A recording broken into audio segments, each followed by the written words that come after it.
So you want to know what the experts think Bitcoin's going to look like in 2025?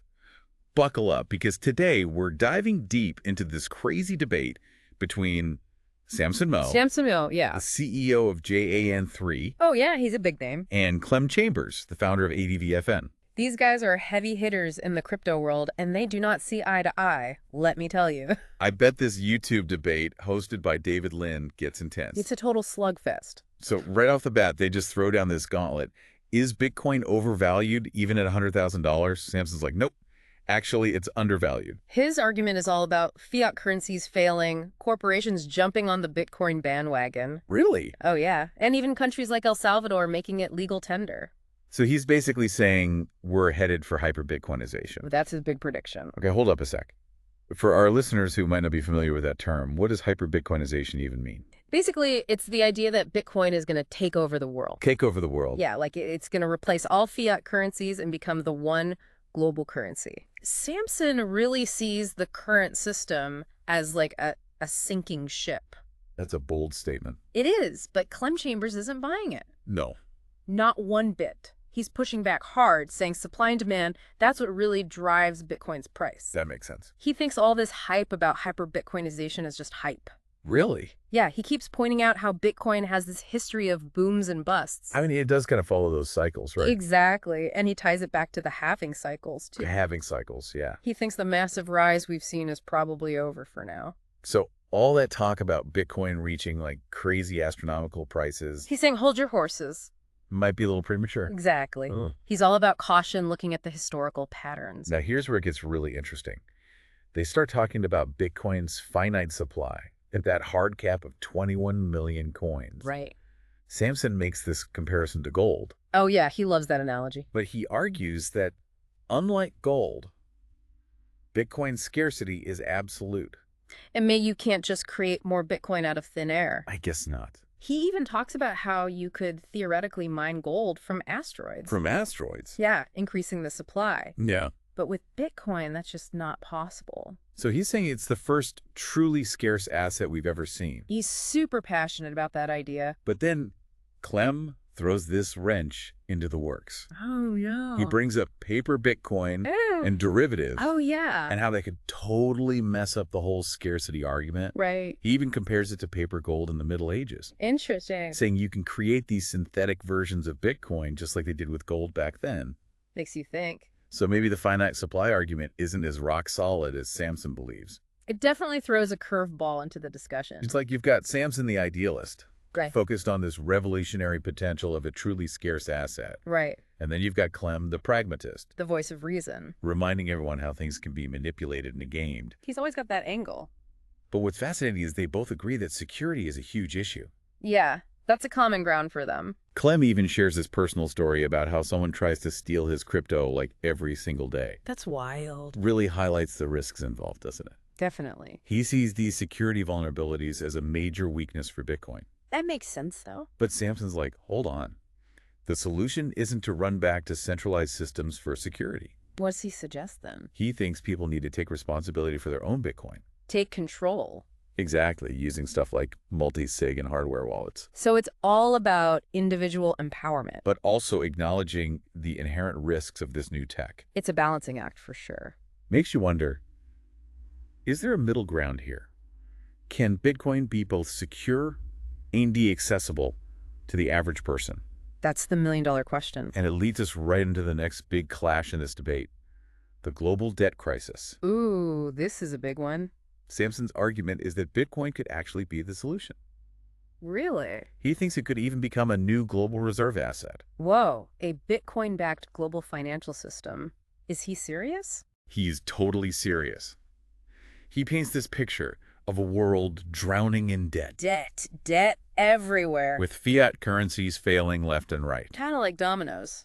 He uses the example of what happened to the Russian financial system after the Ukraine war, Oh, right. saying it's a taste of what's to A come. warning sign. And then he drops this bombshell idea, What's that? rebasing the US dollar to Bitcoin, pegging it to a Satoshi. Okay, now my head's spinning. Pegging the US dollar to Bitcoin, that's next level disruption. Right.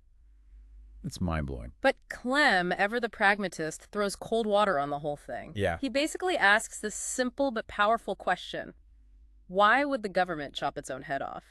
He doesn't think governments would ever willingly give up that control. It's hard to argue with that. It really makes you think, even if Bitcoin offers a way out of this debt mess, are those in power going to embrace it? Or are they going to fight it every step of the way? It's a battle for the future of finance. So even if Bitcoin's like this potential life raft, The life... are we all just going to cling to the sinking ship? Yeah. This debate is getting pretty deep. Existential, even. It is. And it brings us to another massive concern, the rise of quantum computing, and what that could mean for Bitcoin's security. Yeah, that's a big one. Now, this is where it gets a little technical, It's about to get geeky. but stick with me here. Quantum computing is this whole new type of computing with insane processing power. Insane. Some experts think it could eventually crack the cryptography that protects Bitcoin. That would be a disaster. Totally right. Yeah. I'm actually surprised that both Samson and Clem kind of downplay the immediate threat. Really? I thought they'd be freaking out. I know, right? But Clem thinks the Bitcoin code can adapt Adapt to quantum computing. to withstand these advancements, Yeah, that's optimistic. while Samson puts his faith in the strength of Bitcoin's existing security measures. So two very different approaches to this potential threat. Okay, I think we need to take a breather and let all this sink in because this debate is moving at warp speed. Totally agree. And it's only going to get more intense from here. We've only just scratched the surface. So stay tuned for part 2, where we'll unpack their views on the future of money and whether Bitcoin really is the one and only. All right, we're back, and my brain is still trying to process all those radical ideas. Yeah, Samson's vision of hyper-Bitcoinization, the US dollar pegged to Bitcoin. It's a lot to wrap your head around. Definitely. But it's a future that he really believes in. It seems like he's all in on Bitcoin as the solution to all these problems. He sees it as the inevitable successor to fiat currencies. Lifeboat in a sea of debt. Exactly. But Clem Chambers definitely doesn't share that kind of utopian vision. No, he's much more cautious, isn't he? He is. He sees the potential of Bitcoin, but he's also grounded in the realities of the market. And the power dynamics that are at play. For sure. He sees Bitcoin as just another asset class, Another tool for diversification. rather than this revolutionary force that's going to upend the entire system. And that difference in perspective really comes through in their views on governments, right? Yeah, Samson thinks governments will eventually have no choice but to adopt Bitcoin. Because the current system will collapse. Right. While Clem thinks they'll fight tooth and nail to maintain control. It's like a classic battle between old and new. The forces of decentralization versus the established powers. A clash of ideologies. And it's playing out right in front of us with huge implications for everyone. So even if we believe in the potential of Bitcoin, we can't ignore the political realities, can we? Absolutely. It's not just about the technology, it's about power.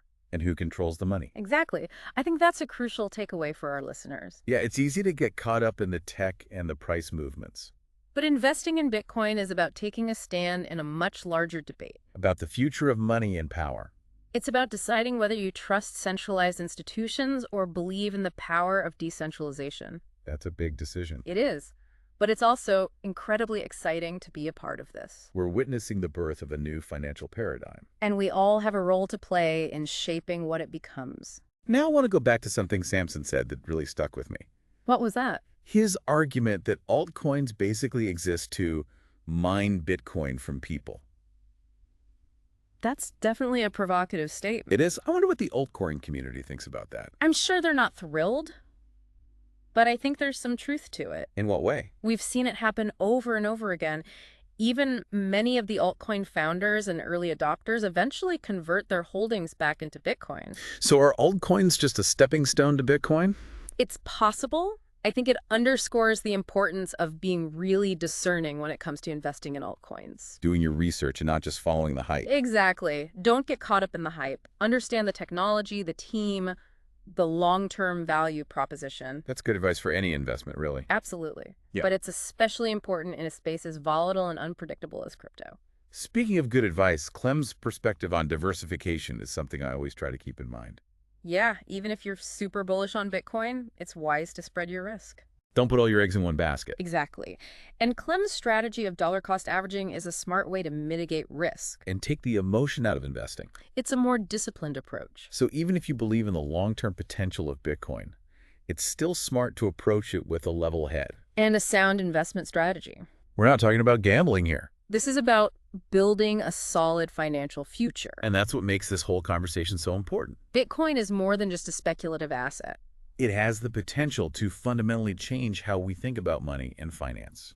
And that's why it's so crucial to understand the different perspectives, The arguments for and against. the risks and the rewards. It's not about blindly following one guru or another. It's about forming your own informed opinion. Based on a solid understanding of the technology, the market, and the broader implications. Now, I want to take a step back from the specifics of the debate for a moment. Okay. And just imagine that Samson's vision of hyper-Bitcoinization actually comes true. What would that world look like? It's a fascinating question. We'd be talking about a world where Bitcoin, or maybe another cryptocurrency, is deeply integrated into our everyday lives. Not just as an investment, but as a fundamental part of how we transact. Exactly.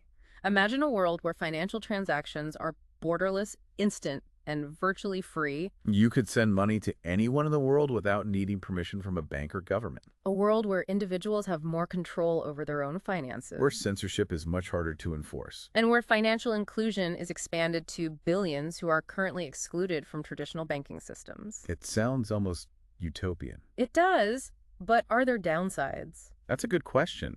Could this type of radical decentralization also create new problems we haven't even thought of yet? There are definitely potential challenges. For example, how do we prevent criminal activity and money laundering in a truly decentralized financial system? That's a big one. And what happens to government's ability to collect taxes and regulate the economy?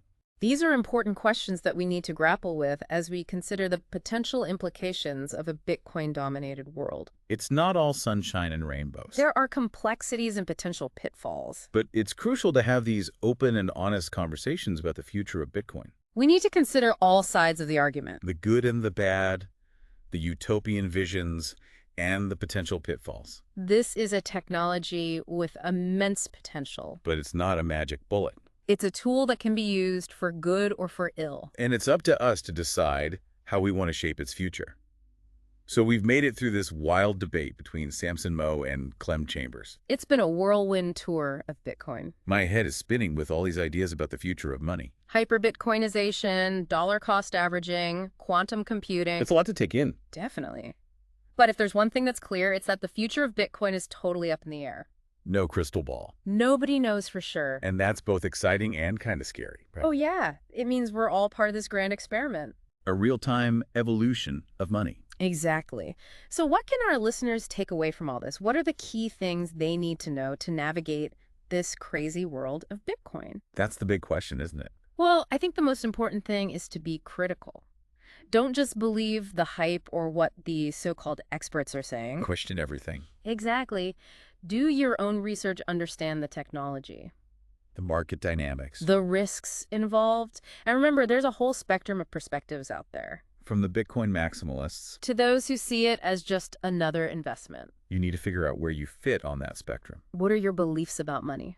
What are your financial goals? How much risk are you comfortable with? Once you've answered those questions for yourself, Then you can start making informed decisions about whether and how to invest in Bitcoin. it's like we said before, this isn't just about numbers on a screen. Investing in Bitcoin is a statement about the kind of financial future you want to see. It's about choosing between centralized control and decentralized empowerment. And that's a decision that goes way beyond just financial returns. You know, something that's been on my mind throughout this whole conversation? What's that? This idea of a world where Bitcoin or another cryptocurrency is so integrated into our lives that we don't even think about it anymore. It just becomes the background of our financial lives. Like we use it to buy groceries, pay our rent, send money across borders without even thinking about it. It just worked. A world where the power dynamics of finance are totally different. Individuals have more control. Governments have less. It's a pretty radical idea. Exciting and terrifying all at the same time. It really makes you wonder, are we ready for that kind of transformation? It feels like we're standing on the edge of something huge, A whole new world of possibilities. but also a lot of unknowns. That's the thing about Bitcoin and the future of finance. With all uncharted territory. We're writing the map as we go. So as we wrap up this deep dive, we want to leave you with a challenge. Keep asking questions. Keep learning. Keep exploring. Don't be afraid to challenge your own assumptions. And embrace the uncertainty. Because the only constant is change. Those who are willing to adapt, evolve, and keep diving deeper will be the ones who shape the future.